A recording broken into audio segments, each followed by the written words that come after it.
Welcome to the Rogers Kakasungura YouTube channel. A big thank you for the support you're granting this platform. Sifuna is speaking. Sifuna is addressing the nation. And without much ado, I want to introduce to you the awaited Deputy President of the Republic of Kenya, 2027, 10th August, Edwin Watenya Sifuna. Wapi makofi? Karibu sana Mungwana. To the President and members of the LSK Council, the Senior Council present here, and other members of the Senior Bar, my colleagues in the legal profession, hamjambo. Hamjambo tena. I hope it won't be too inappropriate if I ask kama munaniona vizuri. Huku munaniona. Mimi ndio Sifuna.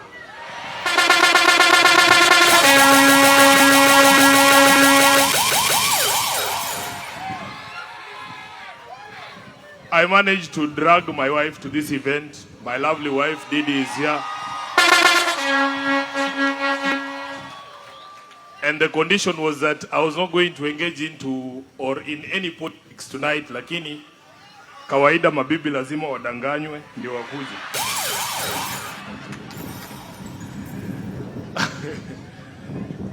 I also want to recognize members of my class from the University of Nairobi. Wako wengi sana hapa. Wamejaza meza ya VIP. Mheshimiwa Rais, naomba unisamee. I am extremely humbled that you have extended this great honor to be your chief guest at this year's annual conference. I want to confirm that this is my first time in that capacity, if you don't count Harambes. When I was admitted to the bar in 2008, I did not think that in a short span of 18 years, I would be standing on this stage addressing such a distinguished crowd as chief guest. I have seen people online saying, ni kama LSK has run out of chief guests. Siku hizi, they just invite anyone.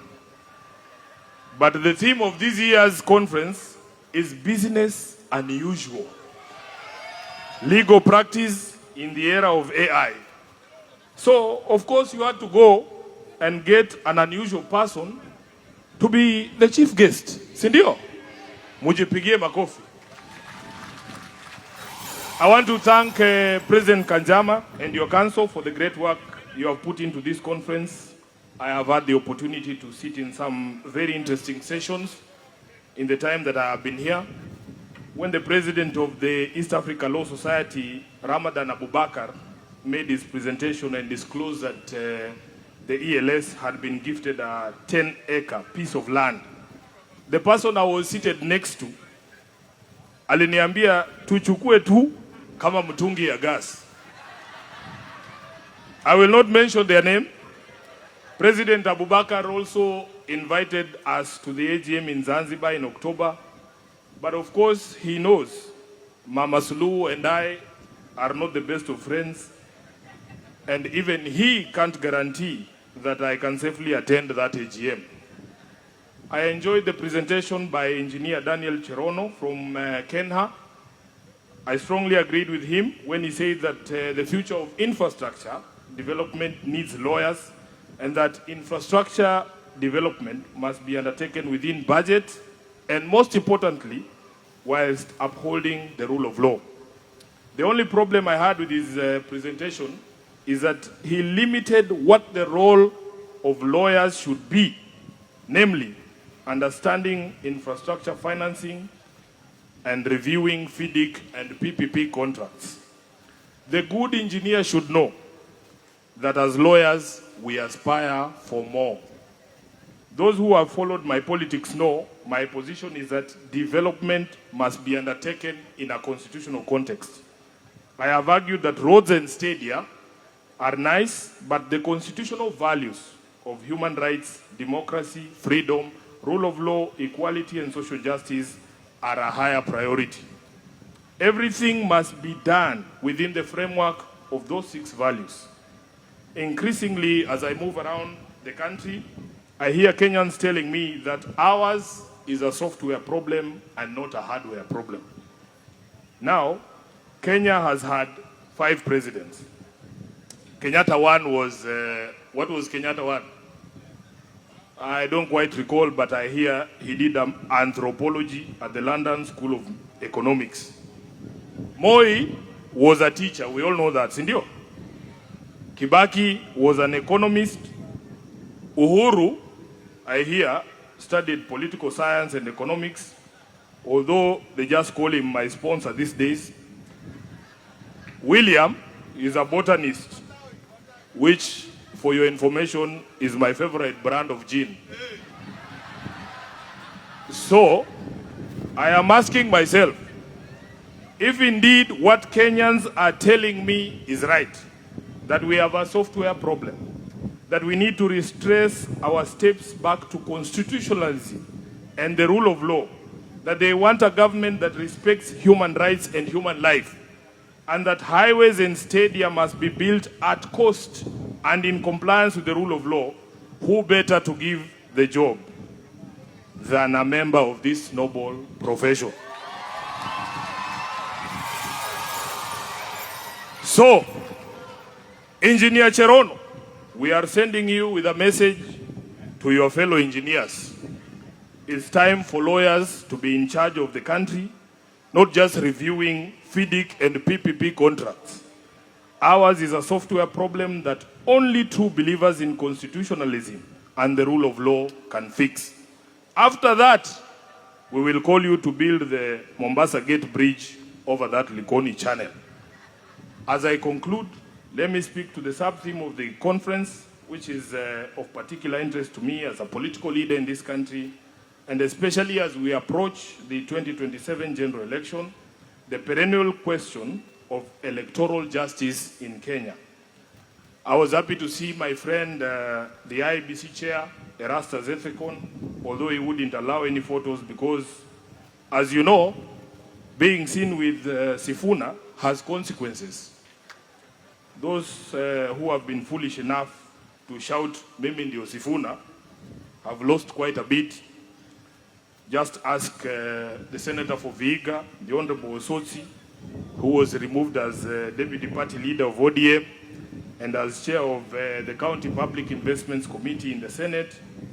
You ask the Honorable Wamboka, who was removed as chair of he was the chair of the Public Accounts Committee in the National Assembly. Ask the Honorable Perpetuum Ponjiwa, who was removed as the chair of the Education Committee in the Nairobi County City Assembly, for attending my rally in Taita Taveta. So, for those of you who are eager for a photo with me, be very careful. That photo might cost you quite a bit. But Chair Ethekon, I have gradually come to accept the responsibility or the weight of expectation on my shoulders, but I suspect that you and your commission bear an even greater burden. You have to deliver a free, fair, verifiable election as required by our constitution. There are no two ways about it. I saw him quite exasperated with some of the questions that came from the members during his session. I can assure him that Bomas will be 1,000 times hotter. The pressure, as they say, only increases from now on. We want you to get the procurement of technology and ballot papers right. To do this, you must carry all stakeholders along throughout the process. We want technology from a reputable company and from a country that holds its companies accountable for their foreign practices. Hiyo tu, the rest mutuachie sisi tutafanya.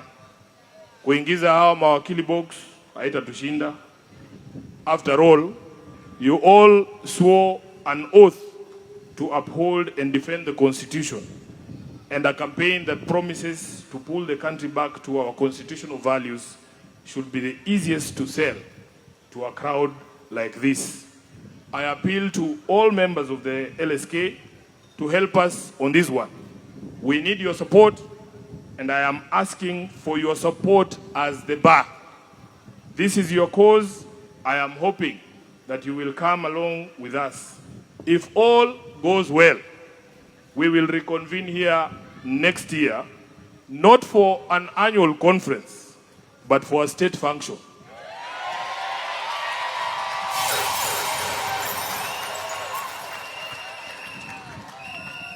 Munanielewa nyinyi? I take this opportunity to invite all LSK members to our engagement this Sunday in Homa Bay County. Ndio tuonyeshe hawa watu ya kwamba Kenya hii tayari mumeamua kwamba tamu ni ngapi.